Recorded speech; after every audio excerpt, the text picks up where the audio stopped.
এই আরে যাক, ফাইনালি এর মধ্যেও নেশার ওষুধটা মিশিয়েই দিলাম। চাটা। কি সত্যি শুভ আমার সাথে এইগুলো করছিল? কিন্তু আপনি আমার হেল্প করলেন কেন? দেখো মা, তুমি তো আমার মেয়েরই মতো। আমার সামনে যদি আমার মেয়ের একটা ক্ষতি হয়, সেটাকে আমি মা হয়ে দেখতে পারি বলো? আর আমি তো সেই মায়ের কর্তব্যটাই পালন করলাম বলো। আপনাকে অসংখ্য ধন্যবাদ কাকিমা।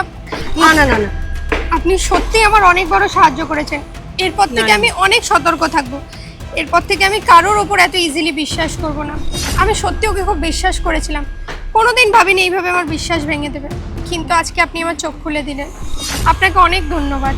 হ্যাঁ মা, এবার একটু সাবধানে থেকো আর এসব ছেলেদের থেকে একটু দূরে থেকো, ভালো থেকো। আমি আছি।